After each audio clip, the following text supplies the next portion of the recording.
Coming to you live from downtown Detroit, this is Benzinga's PreMarket Prep with your host, Joel Elconin.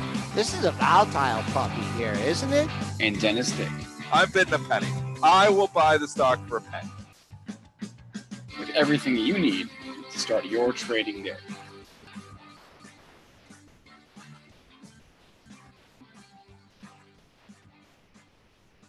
Good morning, everyone. Welcome to this Friday edition of Benzinga's PreMarket Prep. Spencer Israel, Joel Elconin, and Dennis Dick with you. Theme of the day probably going to be yesterday's rotation away from tech. And we have two big summits this weekend, so we're watching that closely with the G7 and North Korea summit. So watching the market to see what they're feeling about those meetings and what will come of those. Our guest today, 8:35, will be joined by Ivan Feinseth, partner and CIO of Tigress Financial Partners. Joel, what is doing this morning in the S&Ps? Oh, we got a little red on the screen here. Tried to rally last night, but I ran into trouble just above the double close from Wednesday and Thursday, 72 and a quarter.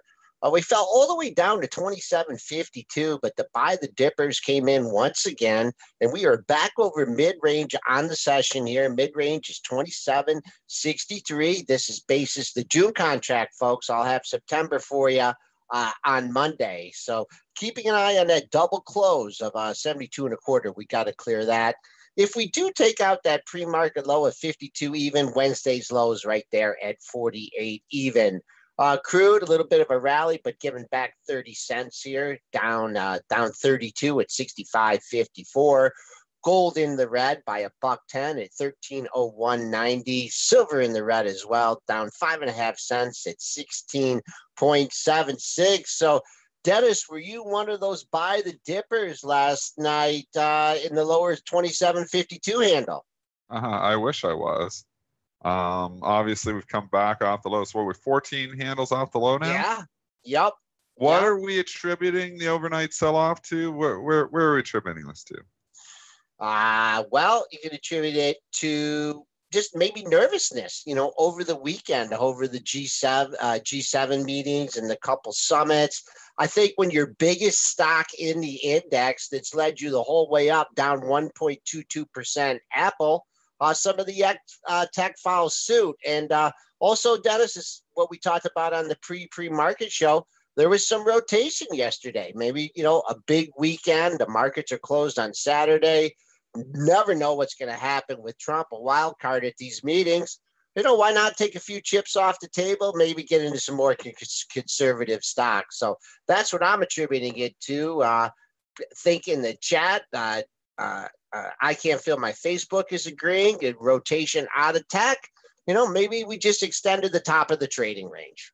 Well, and there's Apple news here too that's driving us down now. I'm hearing the iPhone parts orders are down. What's the story here? Yeah, Apple warned their suppliers of a 20% drop in new iPhone parts orders. So they told their supply chain to prepare earlier for the two OLED models to avoid a delay.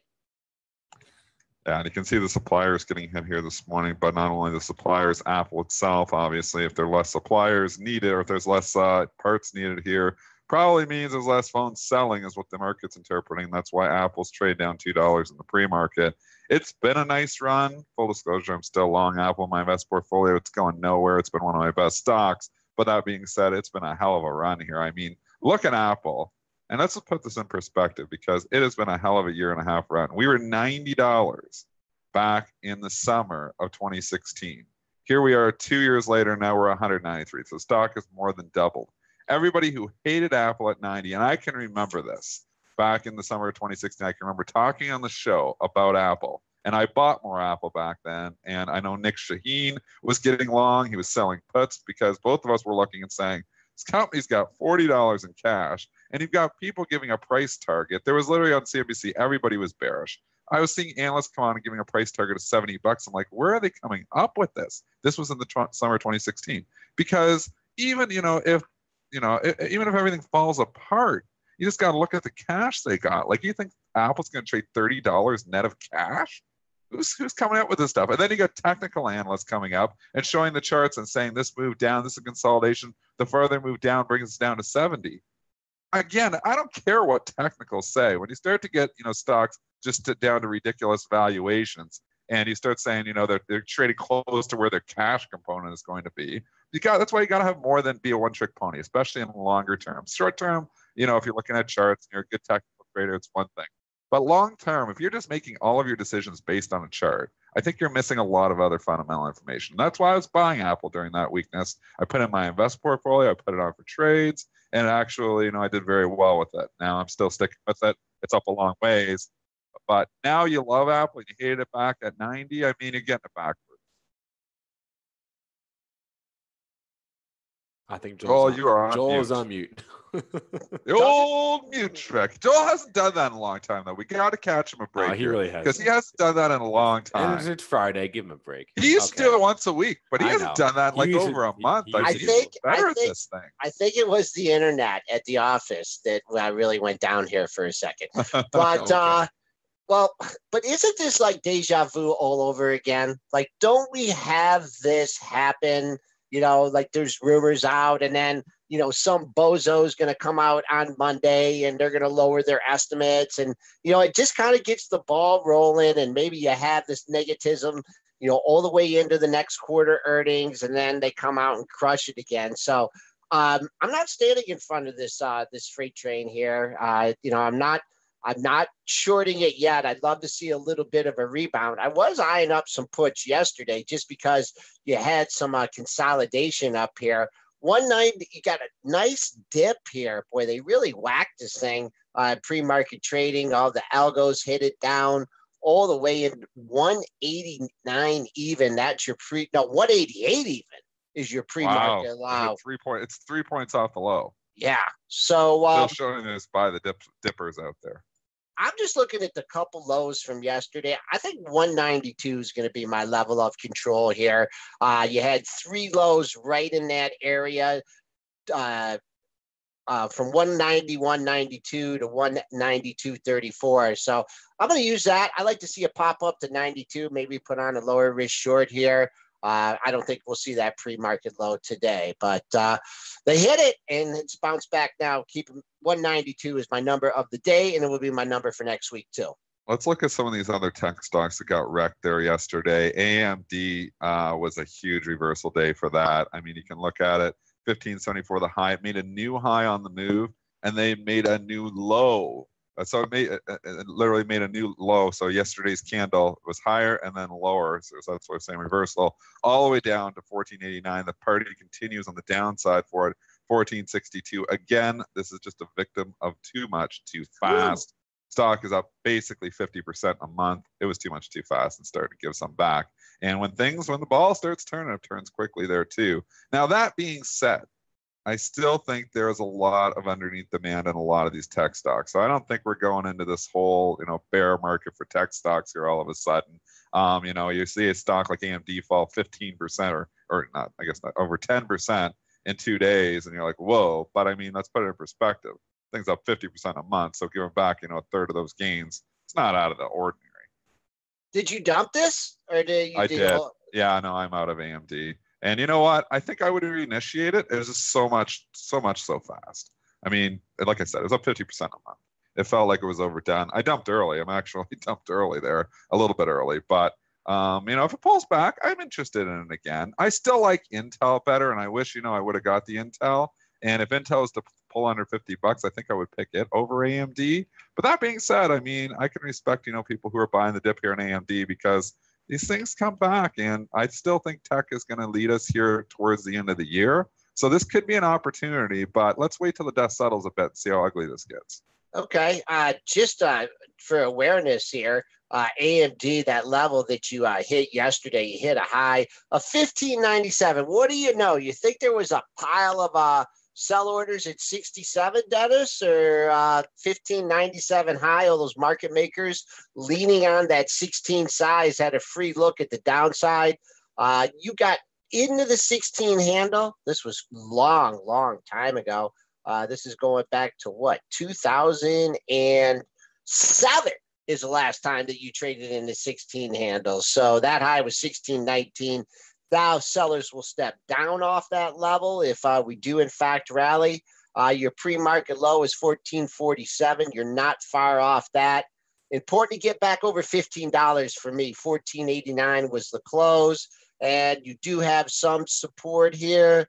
If 14.5 doesn't hold, say hello to $14. And this is one stock. When they get going in one direction, it really keeps going. Yeah, you can see. So it's a Momo stock. See if it can, it def. So let's see if it can get off the mat today. But 14.89 was the close. We'll see if you find sellers there. Let's fly through a few more of these in the next couple minutes. Seagate STX, this one got up to almost $60. You can see all that resistance, all those tops. And this is where you've got to respect technicals. When you have a level that just jumps out at you like that, it's the technicals are telling you there's somebody selling at 60. And, it gets up there multiple times over the course of the last couple of months. Yes, it did get breached over April, but ugly head and shoulders pattern. And now you get the breakdown. 60 is long gone. Falls $3-4 yesterday. Gets all the way down 54.22. Bounced a little bit. Probably going to retest those lows there today. Seagate, ugly chart. Your Western Digital, Joel. Yeah. To a certain extent. It's down here at 82.60 now. What are you doing on that one? I'm sticking with it? I'm getting nervous. I'm not nervous. Maybe we should get, try the stock replacement strategy or something by Nick Shaheen. No, if I want out, I want out. I just, that run over 100 and all the upgrades and everything. I mean, $80 has still been my level. You just know, like with these stocks, you just come in one day and they're down 15 points. You know what I mean? That's the way it works. So I don't know. I might trim half of it here. I've been using 80 as my psych level, and it goes down to 76 and pops up now. But I don't know. I don't know. Just getting tired of it. Is that is that a valid reason to sometimes? I mean, it wasn't participating really with the last big rally, and that was what's concerning to me a little bit there too. I mean, if you look really half the month of May, it's been leaking down, and you had a lot of other obviously tech stocks there making new highs here over the course of the last 2 weeks. So interesting, it wasn't participating, and now it's actually breaking down with the overall market as well. So that's somewhat concerning. But that being said, it's still been a huge winner for you. I mean, you've over doubled your money on it. Sometimes, what I do when I've doubled my money on a stock is I sell half. Yep. And then you're playing completely with the house's money, and it makes you comfortable. I mean, in some cases, that's, a bad decision. Obviously, if the stock continues to go higher. But, it can be a good decision if the stock pulls back. So that's why, sometimes I don't always do it. I would say when I first started, investing, I almost always did that. And it was Jim Cramer, something I believe I got from him, because he's always preached that. When the stock doubles, you sell half and you're completely playing with the house's money. And I'm for that. It sounds like, good. But at the same time, you have stocks, if they really go up like my MasterCard. I actually did that somewhat with my MasterCard originally. I had bought a whole pile of stock, and it's split and it's done a lot of things. But, I'm averaging like $11. But, I did sell some over half on the way up, and it's like, man, I wish I still had it all, because the things I got $192. But anyways, and speaking of MasterCard, just looking at, all these other stocks, it wasn't just tech that got wrecked yesterday. It was anything that had momentum going. So MasterCard and Visa both weak. They both made new highs the day before. They both reversed. So, now you see a pot, or you're seeing a little bit of follow through here, but you got to think that there's going to be some, people from the last few days, if you get any type of a rally, that are willing to sell into that rally. So there is a potential that we did put in a short-term top here for some of these Momo stocks. Yeah, and you could, if you're not be so concerned about what the top was, the actual high, keep an eye on like the high close in the move. I think that's a good reference. That's where, the big boys are marked on the positions, and that's where more you're going to see, more of your liquidity. Dennis, Matt and Beyond is AGN. You got a nice little bump in that one. Are you even on that one yet? No. Alligator. AGN has been a dog, and I bought this originally around $220. Obviously, I threw in the investment portfolio. It's continued to leak, and it's been a horrible stock for me. And you know what? On a rally, I might actually even cut this loser by the end of the year. You're gonna have winners, you're gonna have losers. So, and this has been one that just hasn't worked out for me. My Valiant, on the other hand, my VRX has been an unbelievable. I don't know what to do on this VRX. So I want to go to this one because this stock really didn't even sell off much yesterday. It sold off a bit, but holy cow. I mean, put this in perspective. I bought this thing at like, I don't know where it even was. I bought it in Canada because I'm Canadian. So I bought it on the Toronto Stock Exchange, trades on Toronto. But I'm up like in a month and a half, I'm up like, I don't know, 60% in this thing or something. And I'm trying to, or at least 50%. I haven't looked specifically at it, but I think I'm averaging on a US basis around like 17. And the thing is up at like $25. So, I mean, this has been a big move pretty quickly too. I almost want to take some off the table. Keep an eye on 25.5 in that one. See if you can get back there today. I know we're trading down 21 cents, but 25.43 and 25.52, those are the highs of the last two sessions. So, if you can get back over that, today or early next week, I think you continued. If not, double top here, maybe a short, signaling a short term top. One stock here before we go into a few earnings here, coming out of the Google YouTube chat, BZ Tokyo, triple BY, and I'll put the symbol in right. Been a while. Yeah. You know what? It's retail though. Retail's coming back. Do I believe in the long-term story in Bed Bath & Beyond? No. Hell no. In 2 years, when I look at Bed Bath & Beyond, I think it's lower than 19. But I'll tell you right now, if you want these things for trades, every single beaten down retail name seems to be finding its way back. There's a gap to fill. I think the thing could see 20. Now, if the market rolls over and continues to roll over, that's going to be a different story. But right now, positive momentum did not even go down at all yesterday when we had the little, bit of a sell-off there. We're down slightly maybe here this morning just because everything's kind of getting hit a bit. But, I mean, I could see room up to 20 or even 21 on this thing. Got a gap up to 21.11. I'm not sure when they report.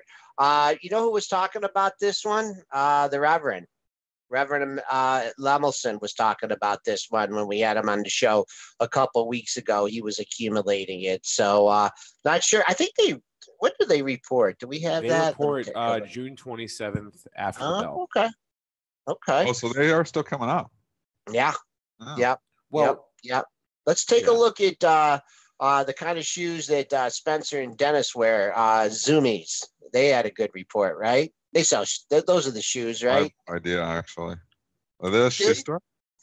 I don't actually. They got teeny boppers. I know it's retail. I don't know if they're shoes or what they are, but all right. Well, anyways, give us the numbers there. We'll figure out if they're shoe store or not. We'll figure it out what they actually sell. Oh, they are shoes. Okay. Wow, there's all kinds of stuff. Clothing stores. This is what their website says. Clothing stores for skate shoes, skateboards, snowboards. So it sounds like sounds like specialized shoes. Do you have a pair? I'm wearing like skater-ish shoes right now. They're not Zoomies, but they are like flat like that. Anyway, skater die, man. Skater die. Okay. Q1 EPS. What's that from? 10-cent loss on the Q1 EPS that beat the estimate by 4 cents. Sales 206.287 million versus 201 million, so they beat that number as well. Q1 comps were up 8%. Comps for the month of May up 7.5%. Q2 EPS guidance higher than the estimate. Q2 sales guidance also higher than the estimate. It's a huge pop. It's up $5. It's a retail stock. I guess you consider it a retail stock, skater store. And I just every single retail stock. What is this? This is such it's getting to the point of ridiculousness. Like, when is the last time we had a retail stock? I guess there's been a couple in there, but it seems like 8 out of 10 retail stocks go up. I've been saying it. We have a retail stock that seems to go up 20% every single day. And when you only have 10%, you said 10% yesterday. 10. Well, no, I said 10 and then they go up 20. So they gap up 10 and then they go up 20. It seems like every single day. Does it not seem like every single day we have a retail stock that goes up 20%? So when you only have one retail stock reporting, it has to be that one, right? I guess so. Trading up here in the pre-market. Crazy. I mean, I don't know. I think I've probably have been wrong on these more than I've been right, talking about potential resistance level. I know 5 blew through that pre-market high like it was nothing. We'll take a look at that chart in a second. I'll just alert our 5 below. And we're going the tangent. It had $100. 80 to 100. The $5. I'm telling you, I want to come with the $6. Spencer, we're going to quit the show. Me and you are going to start $6 dollar stores, and we'll be rich. 6-minute abs. There's a story in the Bronx that I used to drive by a lot growing up, and it was 99 cents and up. Oh, that was a popular store, 99 okay. cents and Yeah, up. That used to be traded 9. Remember that stock, Joel? 99 cents. Well, Remember the 99-cent store? what was the symbol? Do you remember? Oh, I don't know. I used to trade it too. It's years ago, and I don't know if it taken private or what happened to it. I think they but went, I I remember think they the went out 99 of cent business. Oh, did it go out of business? Maybe it went out of business. But anyways, it was off the exchange, but I did trade it for a while. Anyways, 98-cent store. There's a business model for you. All right. Anyway. Okay. All right. Zoomies. I lost it. What the hell were we talking about? Zoomies. Oh, Zoomies. Skate Okay. or die. What's that from? I know it's some Leaving stupid the movie. Cube. What movie's that Gleaming from? the Cube. Don't you remember the movie Gleaming the Cube with Christian Slater? The skater movie from the 80s. You know who Christian Slater is. I know who Christian Slater is, man. Where's Christian Slater now? We have What not movie? seen Christian Slater. Spencer is just like hanging his head on this tangent. Where is Christian Slater now? He's coming on the show next week. Have we seen a movie from Christian Slater in the last 20 years? Is he still alive? Dennis, Christian Slater alive? Dennis, what did you drink this morning? Seriously. What He did doesn't you, drink what did I you don't drink think he this ate morning? anything. What is What Christian? is- I'm asking a serious question here. I liked him in the 80s. He was a good actor. Did he do Batman at all, or am I thinking of someone else? That's the other one. He had that one, the prison movie where he was a lawyer and the guy didn't do it, and the guy stole $5. Remember the one? What was the prison movie? He was the lawyer. How does your brain work? I don't know. Tangents. I work on tangents. I don't know. That's how I operate. And I'm serious. I want to know where Christian Slater is. Okay, go back to Zoomies. Zoomies. I before you interrupt me again, I was going to I say interrupt. 32.30. If you've been waiting to get out since May of 2015, your high was 32.30. So keep on that. If it takes that out, then and you really feel like you need to sell, I'd use the half and whole numbers. But 32.30 was a monthly high back in 2015. So we'll keep an eye on that. Or if you want to take some profits, that's a good level as well. Jump over here. The other stock reporting was Broadcom there last night, AVGO. A little bit of a victim of reporting on the wrong day, probably. But give us the numbers here, Spencer. Yep, AVGO reporting Q2 EPS of $4.88 versus a $4.76 estimate. Sales about $5 billion, which is in line with the estimate there. Q3 EPS guidance, Q3 sales guidance coming in a little light. Oh, so there was some fundamental reason for this thing to be going down. Anyways, ran straight up. Actually, I would say that's in line. I would say the sales guidance is in line, actually. All right, so Tac Rack day, it's still reporting on the wrong day. They should report like last week, and then they'd probably be up on these numbers because they were buying everything tech hand over fist last week. And today they're not doing that. So AVGO a little bit. We caution the buyer simply because it's an ugly tape for you today. Okay, you were much lower. You traded down into the mid 250 handle. 255.20 is your pre-market low. You're getting a bounce back. I'll look at the daily chart here, and I will use 263 as resistance if, in fact, you can get there. Yesterday's low, 62.92. Trying to hold your two-day low, 59.71. But just look at your daily lows here. If you think the Saints going to bounce, 58.04 was your 3-day low, and 4-day low at 56.23. So nice run up in the earnings. Trading down has a lot of room underneath. Okay, we're not having a lot of. Is there any other earnings stock you want to talk about? I mean, Viz There was BRNT. There was one. DocuSign had their first earnings report since the IPO. So I know you guys don't like doing IPOs, but it was their first report, and they did beat handedly on both numbers. What is the symbol on that? DOCU. I don't think I've ever traded DocuSign. Well, you've had how long has this one been out there? You've had like a month or two to trade it. So. I've never traded DocuSign. You've had 2 months. You gave me a new one here today. I'll put it in my filter. Okay. Wow. Docu. Cool symbol. Yeah, DOCU. So I guess I'll just give the number then. Q1 EPS, 1 penny. That beat a 7-cent loss estimate. Sales 155 versus 146 million dollars. So a nice beat there. Q2 sales guidance coming in higher. Fiscal year sales guidance also higher. Stock also higher here this morning. 58.75, trading up $2.64. I don't know. Yesterday's high 59.86. Could we double top at 60? Potentially. Take out 60 though. I wouldn't want it. Stocks are making new highs. Don't be short them. So if this thing takes out 60, I would not want to be short. Yeah, especially since it went to 63.49 on the initial surge, and now you're $6 off that level, trading at 58.66. I'll go with Dennis's number there. Let's see what happens at 59.86, all the way up to the $60 area. That will be your potential resistance. Your all-time closing high, we'll keep an eye on this number too if you're looking to lock in some gains. That was your two-day close at 57.36. And let's move over to ratings land because we haven't talked them. And there's a few this morning. Domino's Pizza, full disclosure, I am short Domino's Pizza. I got lucky with this rating change. Last night, announced CEO sold a bunch of stock. I was like, this stock has been straight up. So I decided to take a flyer and try to short it into the CEO sale just because it's been running straight up. And then I get lucky because Maxim comes with a downgrade here this morning. So the stock is trading down $3 for me. This is an overnight trade. I will cover it here sometime today. Try to milk this for as much as I can. All right. And I want to ask you how your first solar worked out yesterday, because that didn't get much of a bounce. You still haven't taken out yesterday's low. So look for that, 267.70. That was your low on Thursday. If, in fact, you can take that out, your two-day low is way down at 263.60.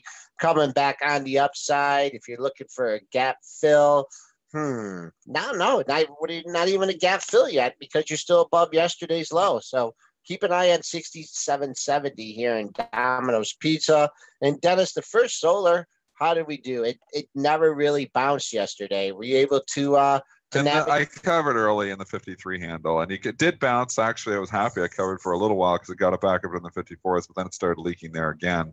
I mean, there's so many analysts that are bearish. There's a lot of stuff. Obviously, we had Gordon Johnson on the show there, and he didn't sound bullish at all. You try to talk him into the long-term bullish thesis.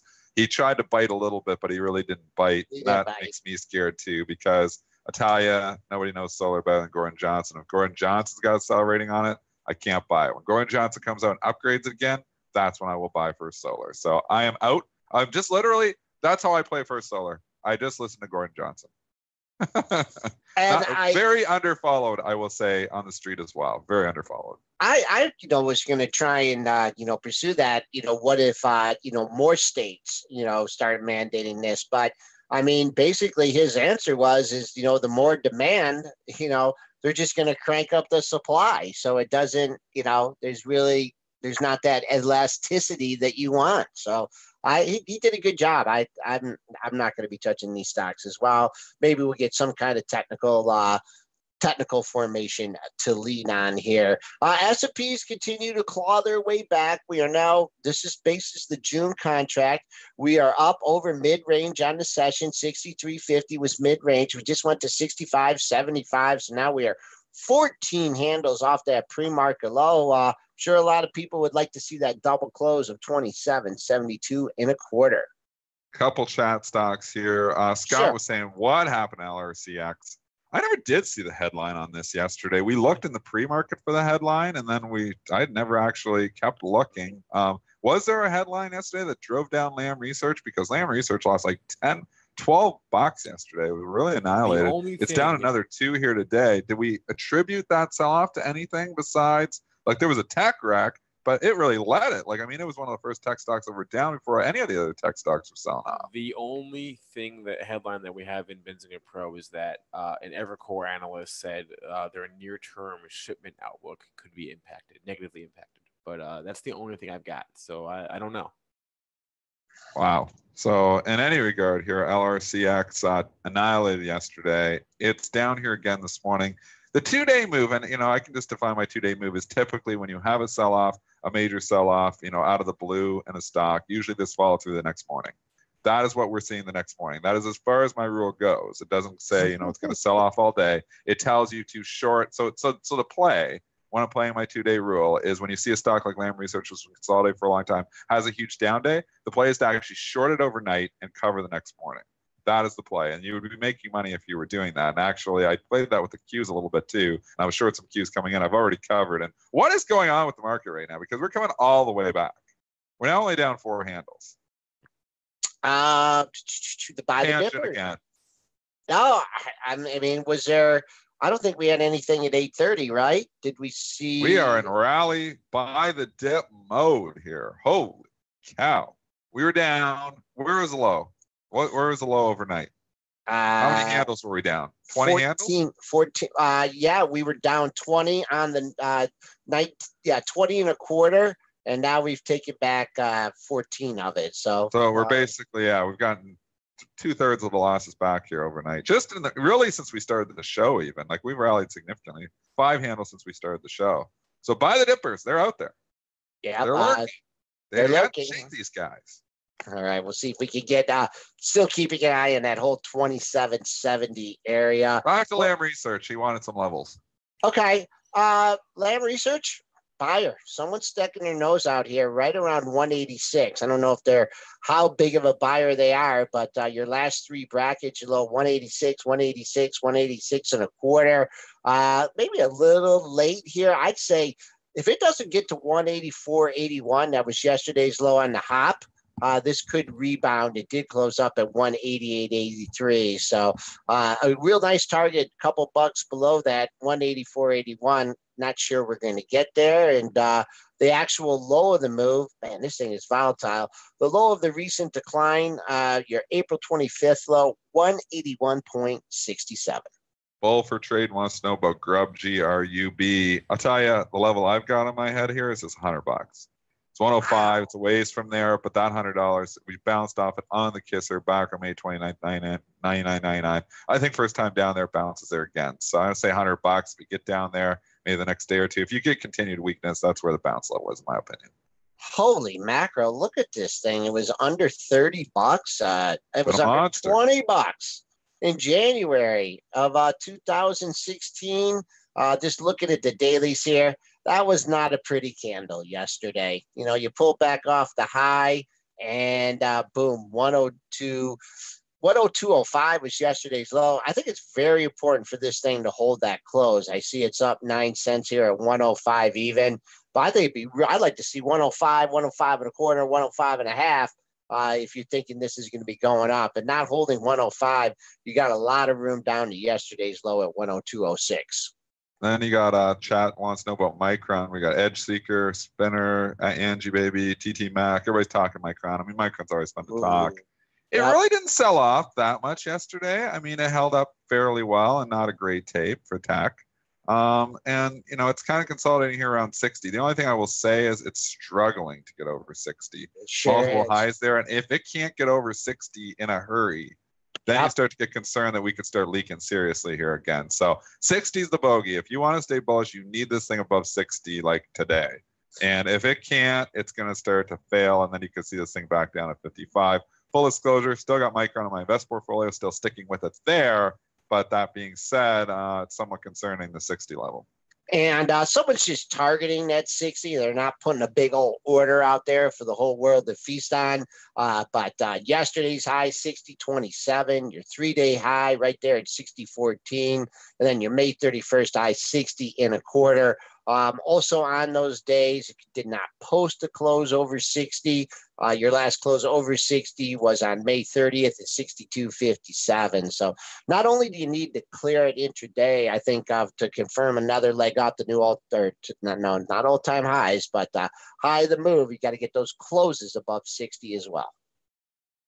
Jump over just back to ratings for a second here. Can we do that after our guest? So we have so it's 8:34. So we're gonna grab a quick break or take a quick break, and we're gonna grab Ivan Feinseth from Tigress Financial Partners. We'll be right back with Ivan.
All right, welcome back, everyone. PreMarket Prep, Spencer Israel, Joel Elkan, and Dennis Dick, joined now by Ivan Feinseth, a partner and CIO at Tigress Financial Partners. Ivan, how's it going today? Pretty good. And yourself? Pretty good. I want to start broad before we get specific into different companies or sectors, but I want to get your thoughts on kind of the story yesterday from Jamie Dimon and Warren Buffett and the argument to stop that companies should stop releasing quarterly guidance estimates. And I can kind of see both sides of the coin here. Where do you fall on this? And what was your opinion on that whole discussion yesterday? I 100% agree with both of them. Why is that? I mean, CEOs cannot run a company in 3-month increments. I mean, you do think you plan on opening locations. You sign a multi-year lease, not a 3-month lease. You invest in hiring people. You actually plan on them staying with the company forever. You plan on long-term growth and invest in things that take years to play out. And it's very difficult to try to manage the company according to expectations on a 3-month period. And Jamie Dimon, he did give an example. You know, if you want to increase quarterly results, just push out an investment by 3 months, or not open a branch, or fire a bunch of people, or stop spending on R&D. There's so many things you can do in the near term. And the biggest downfall of a lot of CEOs that they get caught up in is worshiping at the altar of earnings per share, trying to appease Wall Street on a 3-month period basis. The argument I guess I could see for on the other side of the coin here is that number is a key piece of information that a lot of people use to help them make decisions and help them decide, you know, should I buy this? Should I not? Should I sell? Should I not? Not really. I mean, really what's happening is that there are so many computer programs that are set to read whether the company beats or, you know, misses a number. For example, the estimate's 50 cents. If they report 52, it kicks in a buy. If they report 48, it kicks in a sell, and it causes increased volatility. Now, I do like when stocks sell off unjustly, and it gives you the opportunity to buy them. But that's not long-term investing. That's speculating around one data point at one point in time. Whereas, yes, companies have to report their results quarterly and still have conference calls to, you know, follow each data point. But they should be data points in a long-term period of time, and not focused on. No, the issue is not reporting the data. The issue that Jamie Dimon and Warren Buffett point out is that companies get caught up in focusing on that quarterly number in that finite period and do things that are detrimental to the long-term success of the business by trying to meet that obsessive quarterly number. We're on the line That's with the point he's making. Okay, we're on the line with Ivan Feinseth. He's partner and CIO of Tigress Financial Partners. Just one more question on this subject. So let's say we're going to do this. I mean, we're so embedded in the way Wall Street works. Is there really any way to turn back the clock? Yes. Focus on, you know, honing in on a company's long-term goals. Build your investment thesis around whether you think that a company's long-term goal makes sense and is attainable, and then plan your investment thesis around that. Okay, let's move into some stocks that you're covering. I'm starting here with Southwest Airlines, Love LUV, coming off a multi-year high, all-time high here, trying to find some support at the $50 area. Oil, a concern for the airlines, had to bump up to 73. Give us your take on Southwest Airlines. Well, first, you know, consumer confidence and consumer spending is at an all-time high. But what more and more consumers are spending on is travel. Consumers' focus is evolving from buying things like televisions and cars, because everybody has a new television, and has, you know, we've seen record auto sales for a few years. So people are focusing on experience, and that is around travel. And that's why I like the cruise industry. And that's why I like Southwest. I think Southwest is probably one of the better of the large carriers and the best way to play the trend. So the strength of the consumer, the reason I like Southwest, the strength of the consumer, the increased spending on travel, and Southwest's dominant position in the airline industry. Ivan, let's move on to some other areas of your coverage here, and I want to ask you about Starbucks. You have a buy rating on Starbucks that I believe you maintained a couple weeks ago. Break down that one for us. Well, there's a number of growth drivers, including the China expansion. They're now planning on opening 6,000 new Starbucks in China by the end of 2022. And coffee demand and coffee consumption is a huge growth area in China. They are moving away, especially the millennials, away from tea and drinking a lot more coffee drinks like the Starbucks lattes and frappes and stuff. The rollout of these new Roaster Reserve restaurants, which are incredible. I just visited 2 of them in Seattle last week. They are big, beautiful restaurants. They have roasting facilities in the restaurants. They have bakeries. They make sandwiches. They also have bars, regular serving alcohol drinks along with coffee drinks.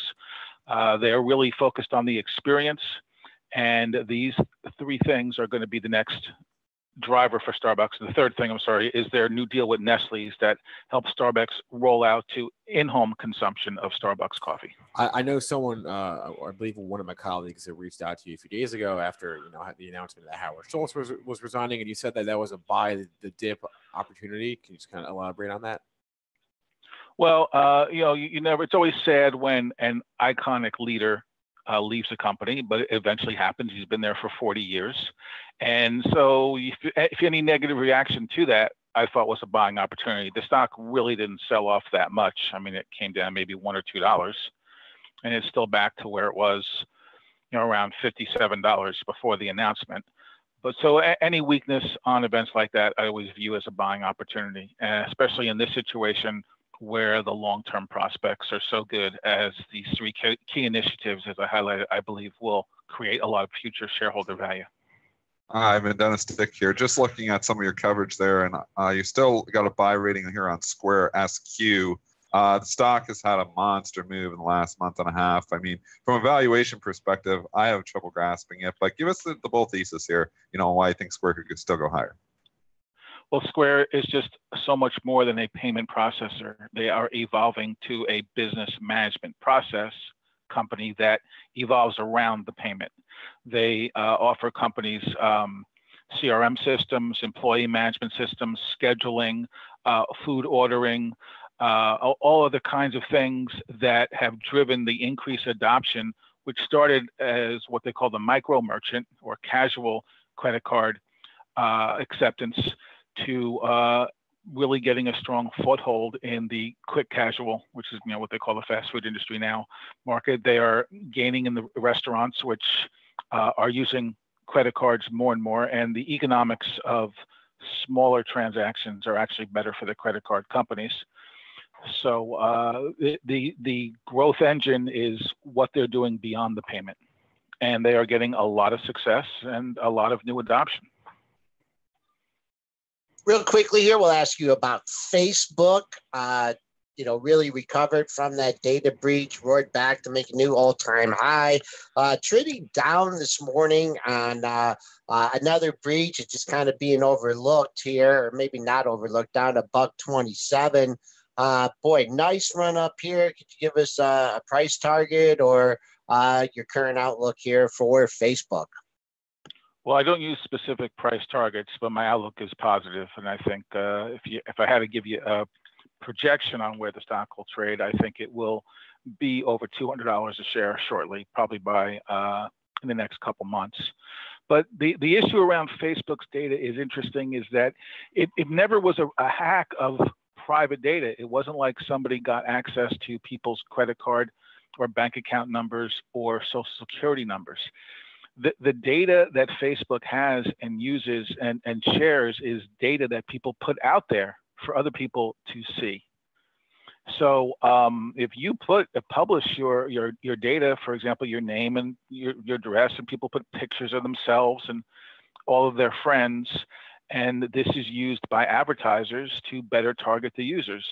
I mean, the basic premise is that Facebook provides a social media platform for people to use for free.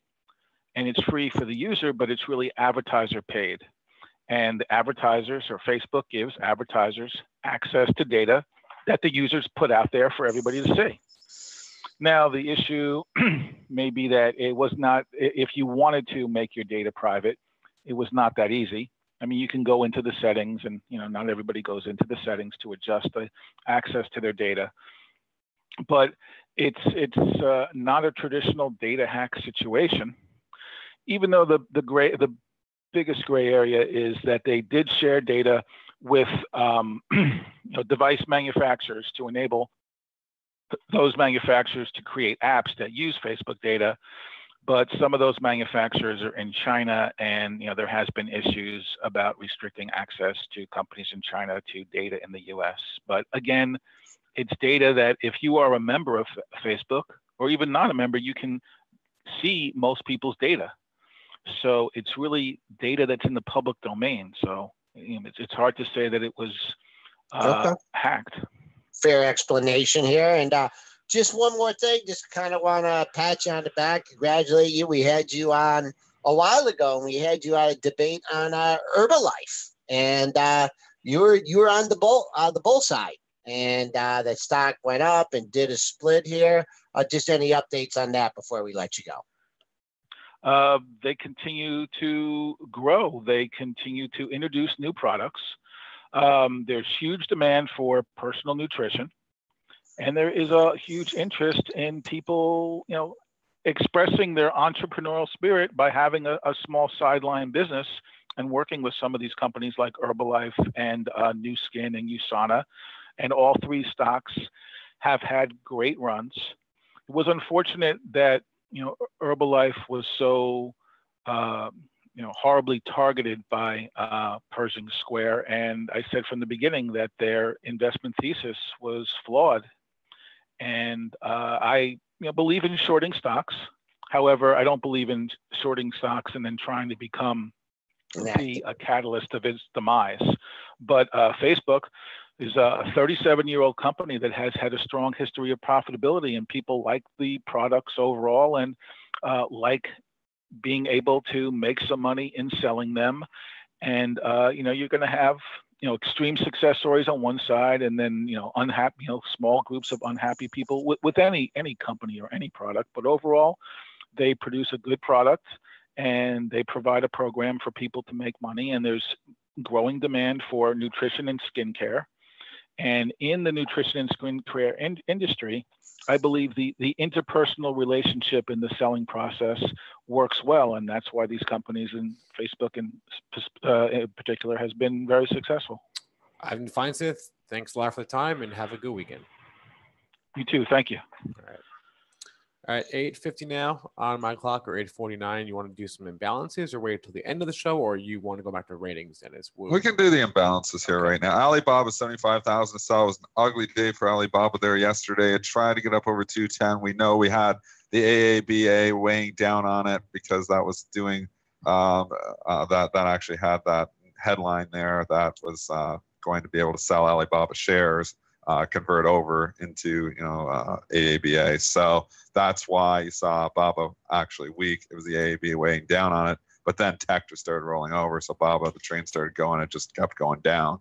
I think you're gonna bounce. I think $200. I think it could bounce there. It's 201 here this morning. I don't know where we got down to in the pre-market, but that's where we broke out to. This is classic technical analysis here. So this is just looking, that's saying 200 was major resistance. We broke out. Now we're gonna come retest that 200. I think it probably holds. I mean, I'm still bullish BABA long run, so I think we could bounce at 200. Yeah, your pre-market low was under 200 and 199.75.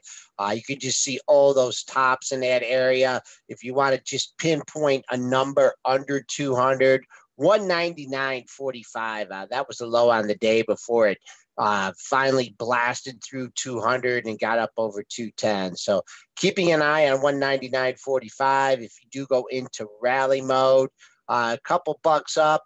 Yesterday's close, 203.62. Then you got McDonald's with 31,000 to sell here this morning, but we've got to talk about the move. What happened? I mean, did they I know they had some headlines, but that was worth $10 on McDonald's? That was incredible. That's the biggest move I think I've seen McDonald's on a non-earnings day ever have. The headline was just some corporate restructuring and a $500 million cost cutting plan, and they're doing some layoffs. I didn't think it was that notable either. I didn't either, but holy cow, it was an incredible move. What I will say is this got up and very close. It kissed 170. There's a reason these things top out a whole number. There's still 42,000 shares there. So a lot of momentum. It needed to find a big buyer to take that out. It took a piece out, didn't take it all. There's still 42,000 shares to go. So that remains your resistance here for today, 170. If it takes that out, it can continue. But man, that was a big move of Mickey D's.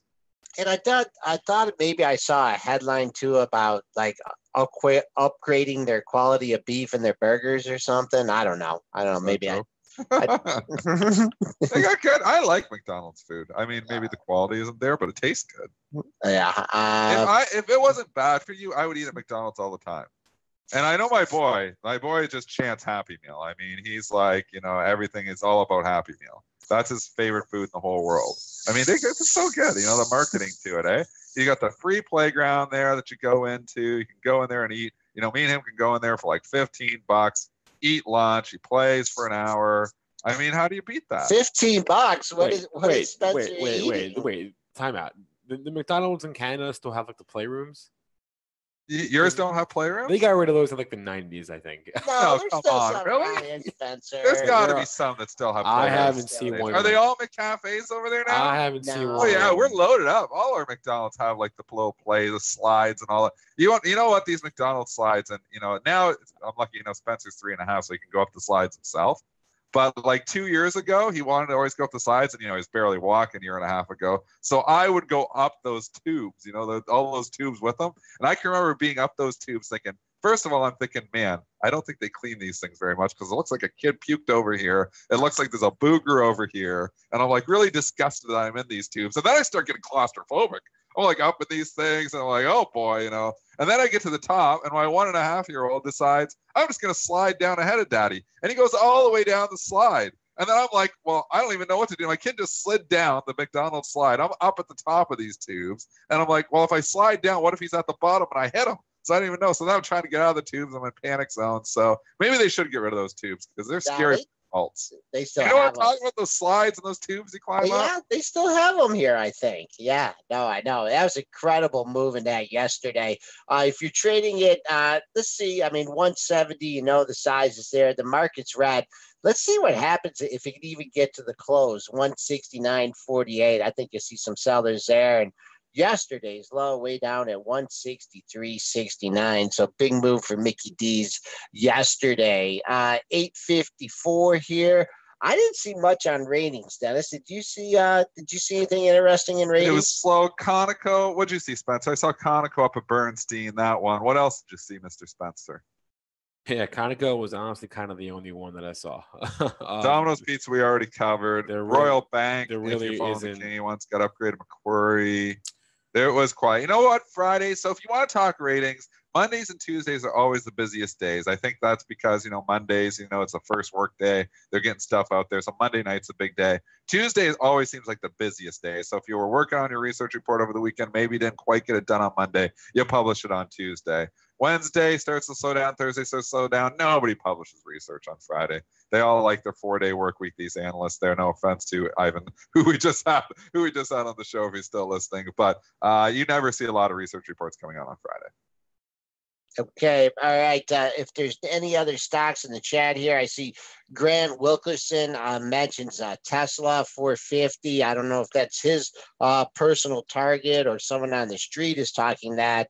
Had a real nice day. I mean, it just blew through 300, 310, 320, got all the way up to 330. Oh, there you go. Whole number, Dennis. 330 even yesterday, and then it backed off the close at 1609. So big move there.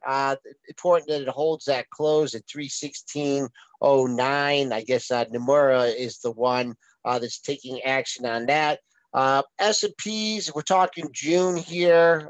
We are still in the red. We just got a nice bump here during our show up to 67.25. So I will keep an eye on that if you want to get to follow through on the close. mid-range on the session, 63.5. And yesterday's low is still coming into play, even though we went down to 52 even last night. That was 27.60 here. Do we have any more stocks to cover? I don't know, Joel, but you know what? It's 8:56 and it's Friday. I think we should give you the last 4 minutes of the show to just talk a little bit about horses. Just talk about the Belmont here. Talk about horses. Only thing that Joel knows better than stocks is horses. Yeah. You know, I have a feeling I'm actually kind of Mr. Negative here. Can I interrupt you for a second? On the Belmont. I have a piece of trivia, or maybe you know this already. What famous hedge fund manager was reported by the New York Times to be a secret part owner of Justify? Well, I mean, I know that. Obviously. Oh, you know that? Okay. You know that George Soros is the part owner. Okay, fine. Then I thought I could stump you. Yeah. All right. Give us your thoughts on. Yeah, you stump Joel on horses. Give us your thoughts on the Belmont Stakes, Joel. Okay. Well, I don't know if anybody heard my rant on stocks and jocks here, but let me ask you and Dennis a few questions here. Okay. Would the Super Bowl trophy glow as brightly if the victory was against the second string defense? Probably not. What if the 7th game of the World Series was only 7 innings long? Well, that would be disappointing. Okay. How about a Masters tournament without Amen Corner? Okay. Yes, we got it. You get my point? We got it. I think you're going somewhere here with this. Yes. Yeah. That's what we're about to view in the Belmont Stakes. We have a watered down field. Yes. Yep. Because, we could talk monopolies, but the majority owner of Justify is Windstar Farms, right? So they got the horse in the race. Well, guess who also they have a majority stake in? Audible. And Audible was my horse. He won the Florida Derby coming from behind. He made a nice run in the Derby to finish third from behind. I was dreaming about betting this horse in the Belmont. They pulled him out. He's not running in the Belmont. Why? Because he has a little boo-boo on his foot, is what they're saying. Oh. And they're resting him up for the summer campaign. So I don't like that. I just don't think it's justified not to put the best horses in there. So, even though I'm looking at my American Pharoah poster, I got 2 American Pharoah T-shirts, 1 nice shirt. I am rooting against Justified. I might put them in some perfectas, but just to, preserve the integrity of the Triple Crown, I don't want to see this horse win. I just don't think it's right that they kept this other horse out of here. So enough about who I don't want to win. I'm giving you a real long shot, and I'm going with Blended Citizen. I've never heard of Blended Citizen. A lot of people. What's he going off? I never heard of any of right these now? horses. What's he going off at? The morning line. You know what the morning line is, Dennis? What? The morning line. I mean, do you know what it actually is? It's what the people at the track, they put out. Like the morning line is their prediction by the handicapper at the track. Okay. It could go off at 15-1. Blended Citizen. Yes. What a weird name. And the reason I like him is he won a couple weeks ago he won the Peter Pan Stakes, which is a G3 race, and that's also held at Belmont Park. So he is familiar with the track. All right. The winner of the Peter Pan in 2014 was Tonalist, and he defeated California Chrome, knocked him off his chance to win the Triple Crown. Veteran Doug O'Neill, who was the trainer of California Chrome, is also the trainer of this horse. And I think is all this information just sitting in your head all the time? I think so. This is a lot of information. Are you reading this off something, or is this actually coming out of your head right now? Well, it has. I mean, it's out of your head. You have all this in your head right now. I mean, you have to read about it, and you have to be able to digest the information. I mean, I follow it the whole way. And by Apple, Joel, would you do the same if I was the owner of Justify? Well, yeah, maybe I would, but I'm not. The problem is that Windstar Farms has a monopoly. Okay, they're majority owner of both horses. I'll tell you right now, if I was a minority owner of Audible, I'd be screaming to high heaven to get that horse in the race. So, just to preserve the integrity of the great American treasure that is the Triple Crown, I am rooting against Justify. And I'll have a few dollars on Blended Citizen. I might throw them in some Perfectas with Justify. But that's a take that you are not going to hear from anybody else on the Belmont. And it's okay if you think I'm crazy, because I am. But that's my take. That's my take on the race. Blended I think Citizen. Justify is going to win, unfortunately. Yeah. Okay. I watched him in that last race, and that horse, he's got some gears. All right. Well, I'm not buying a Justified T-shirt. So right. the name of my article coming out later. Actually, Emily came up with it. Not Justified. So that's what Nice. Yeah. Where's that article? Where can we read that? It's being edited as we speak. I'll tweet it out, and it's a lot of the repeat of what you just heard there. But that's my take on the Belmont Stakes. I like the title. All right, that's going to be it for our show today. Hope you guys enjoyed it. The randomness of today's show. If you want to catch any part of it again, you can do so on our podcast, iTunes, SoundCloud, Stitcher, and TuneIn, or just go to YouTube and rewatch it there. Thanks to our guest, Ivan Feinseth. Thanks to all of you who joined in our chats on YouTube and premarket.benzinga.com. Hope you all have a good rest of the day and a good weekend, and you enjoy this nice, easy, stress-free, non-competitive, apparently, Belmont Stakes. We'll be back with you folks on Monday. Have a good weekend.